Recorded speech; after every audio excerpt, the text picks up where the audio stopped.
Sa isang tahimik na baryo sa Bulacan, si Aling Farida, isang 65 taong gulang na dating nurse, ay dating kilala sa kanyang mainit na ngiti at pag-aalaga sa mga pasyente. Ngunit sa likod ng kanyang kalmadong mukha, may mga sugat mula sa nakaraan na hindi pa naghihilom. Isang pagtataksil mula sa isang matalik na kaibigan noong kabataan niya at isang masakit na hindi pagkakaunawaan sa kanyang pamilya ang nag-iwan ng bigat sa kanyang puso. Ang mga alaala ng mga salitang binitiwan ng kanyang kapatid at ang pagkakataong nawala dahil sa pagtataksil ay parang mabigat na damit na suot niya kahit sa init ng tag-araw. Ang kanyang mga mata na dating puno ng sigla ay ngayon ay madalas na malungkot at ang kanyang boses ay may bahid ng pag-iingat sa tuwing nakikipag-usap. Parang nawala ang aking liwanag, sabi ni Farida habang nakaupo sa kanyang balkonahe na tinitingnan ang mga bata sa kalye na naglalaro. Isang araw, inimbitahan siya ng kanyang kapitbahay na si Aling Luz sa isang workshop sa community center tungkol sa emosyonal na pagpapagaling. Doon, natutunan ni Farida ang isang ritual ng pagpapakawala. Sinimulan niya sa pamamagitan ng pagsulat ng isang liham sa kanyang dating kaibigan at sa kanyang kapatid na inilalabas ang lahat ng sakit, galit at pagsisisi na matagal niyang itinago. Sa bawat salitang isinulat, parang unti-unting nababawasan ang bigat sa kanyang dibdib. Bakit ko hinintay ito ng ganito katagal? Tanong niya sa sarili habang ang mga luha ay tumulo sa papel. Nang matapos, binasa niya ang liham ng malakas sa kanyang kwarto na parang inilalabas ang mga salita sa universo. Sa isang ligtas na lugar sa kanyang likod bahay, sinunog niya ang liham na pinapanood ang usok na dala ang kanyang sakit. Habang nasusunog ang papel, sinabi niya, "Inilalabas ko ito para sa aking kapayapaan." Pagkatapos ng ritual, naramdaman ni Farida ang isang kakaibang gaan. Para siyang nakahinga ng malalim sa unang pagkakataon sa maraming taon. Sinundan niya ito ng isang simpleng gawa ng pangangalaga sa sarili. Naghanda siya ng paboritong tsaa at umupo sa kanyang hardin na pinakinggan ng mga ibon. Sa sumunod na linggo, sinimulan niyang magsulat araw-araw ng isang bagay na pinapasalamat niya, tulad ng kanyang malusog na mga apo o ang amoy ng bulaklak sa umaga. Ayon sa mga eksperto, ang pagpapakawala ng mga lumang sugat ay nagbibigay daan sa emosyonal na kalayaan at ito ang naging simula ng pagbabago ni Farida. Ang kanyang mga balikat na dating nakayuko ay unti-unting tumuwid at ang kanyang ngiti ay naging mas tunay. Ang kanyang mga kapitbahay, kabilang si Aling Luz, ay napansin ang pagbabago. "Parang mas magaan ang iyong hakbang, Farida," sabi ni Luz habang nagkukwentuhan sila.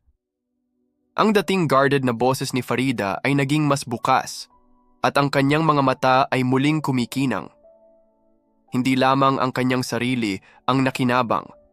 Ang kanyang kwento ay naging inspirasyon sa iba pang matatanda sa baryo na nahihirapan din sa mga lumang sakit.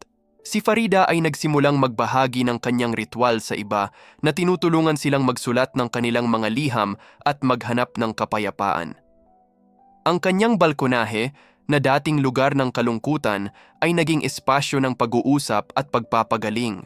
Ang kanyang mga apo ay napansin ang kanyang bagong sigla at madalas na silang magkukuwento habang nagtatanim ng mga bagong bulaklak sa hardin.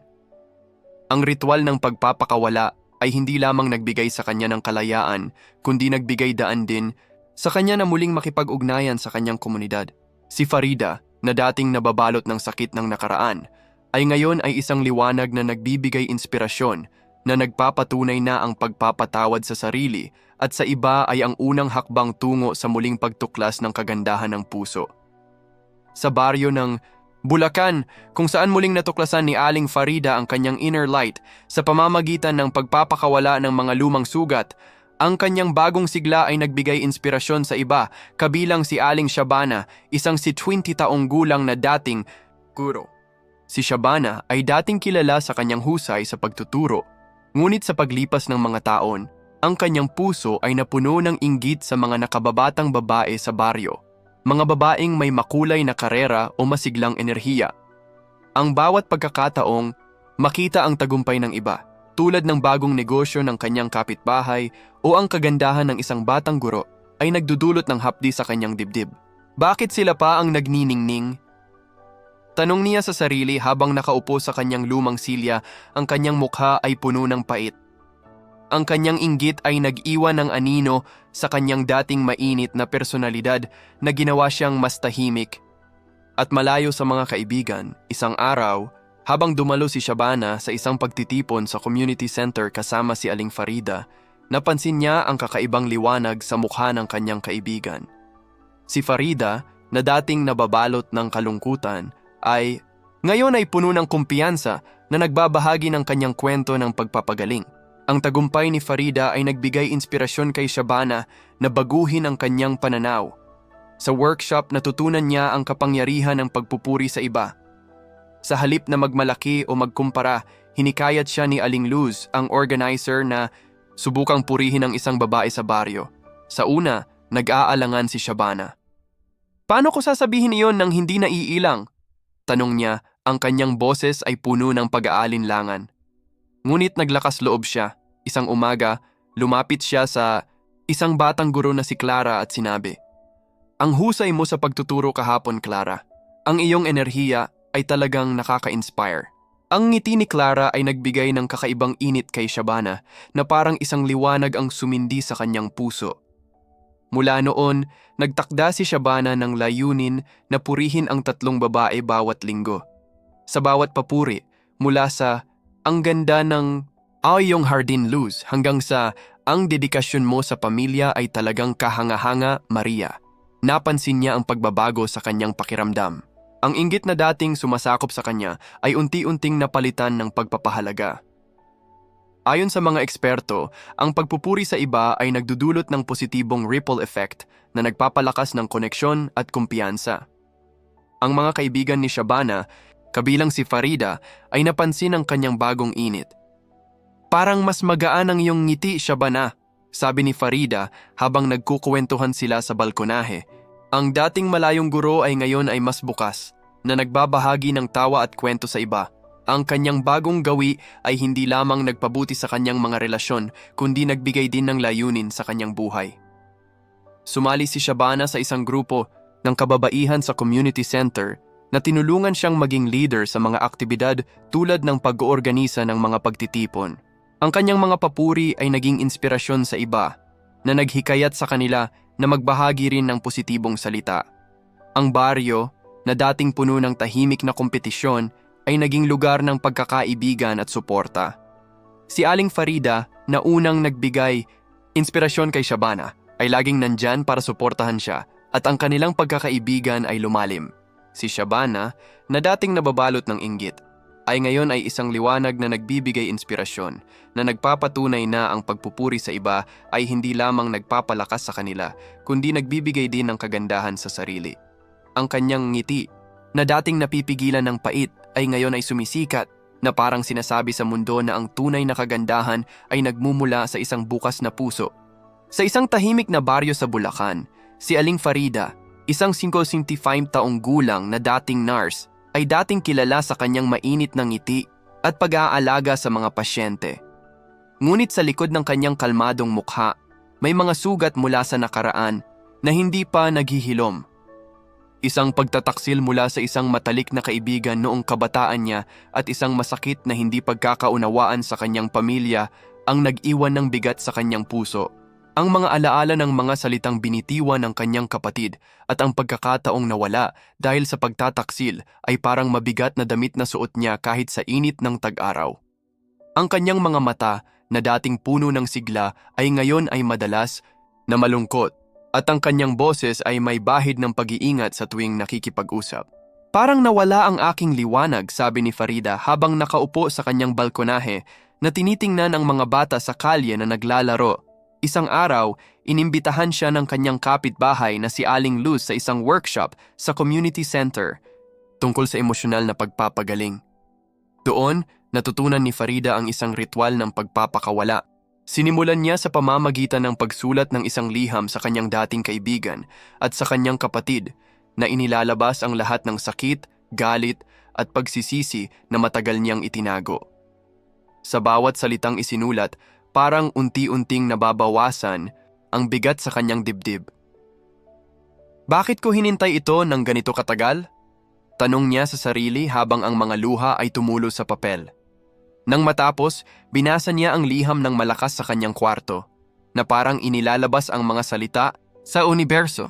Sa isang ligtas na lugar sa kanyang likod bahay, sinunog niya ang liham na pinapanood ang usok na dala ang kanyang sakit. Habang nasusunog ang papel, sinabi niya, "Inilalabas ko ito para sa aking kapayapaan." Pagkatapos ng ritual, naramdaman ni Farida ang isang kakaibang gaan. Para siyang nakahinga ng malalim sa unang pagkakataon sa maraming taon. Sinundan niya ito ng isang simpleng gawa ng pangangalaga sa sarili. Naghanda siya ng paboritong tsaa at umupo sa kanyang hardin na pinakinggan ng mga ibon.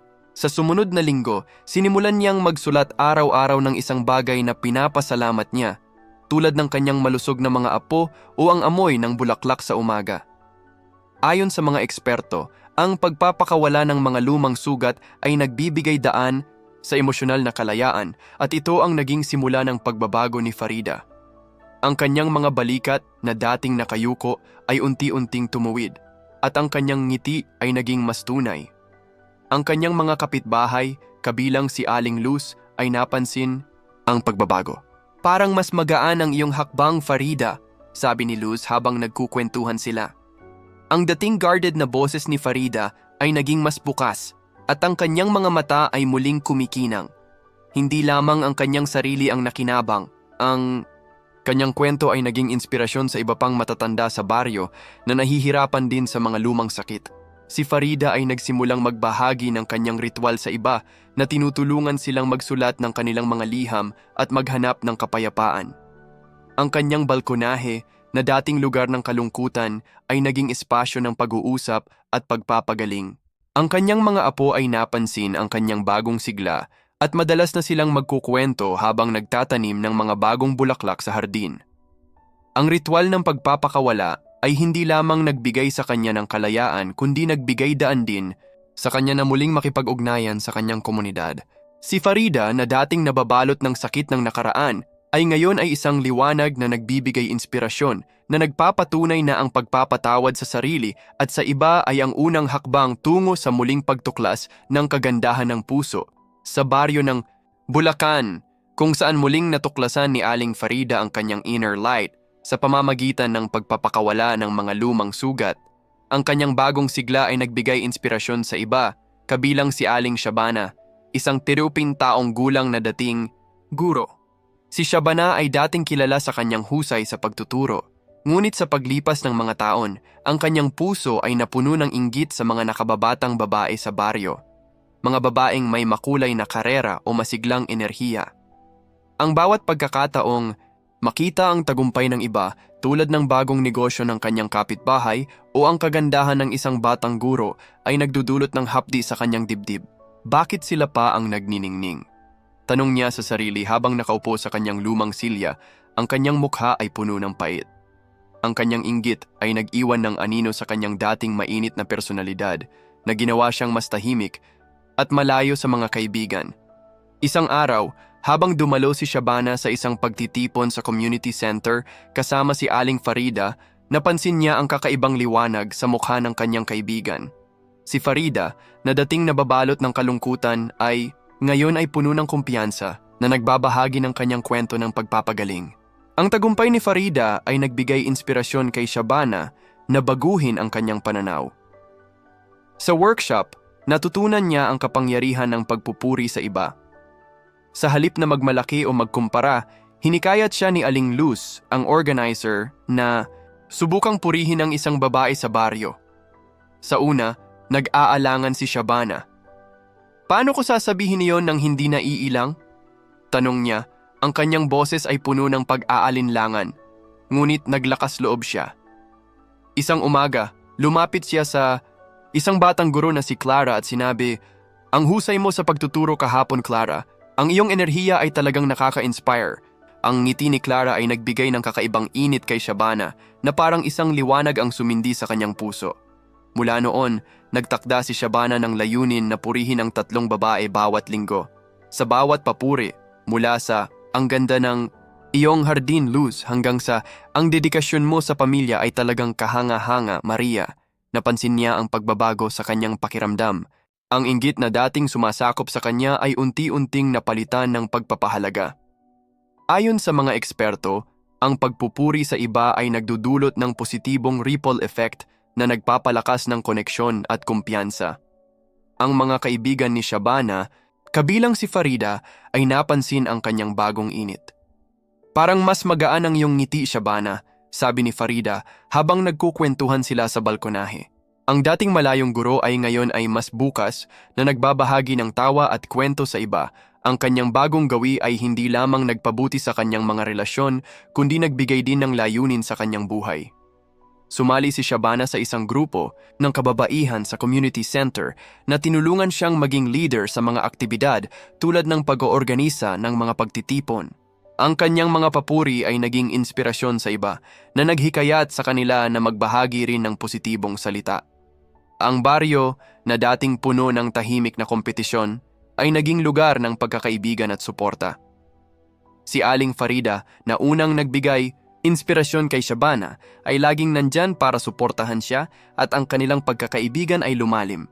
Si Shabana na dating nababalot ng inggit ay ngayon ay isang liwanag na nagbibigay inspirasyon na nagpapatunay na ang pagpupuri sa iba ay hindi lamang nagpapalakas sa kanila kundi nagbibigay din ng kagandahan sa sarili. Ang kanyang ngiti na dating napipigilan ng pait ay ngayon ay sumisikat na parang sinasabi sa mundo na ang tunay na kagandahan ay nagmumula sa isang bukas na puso.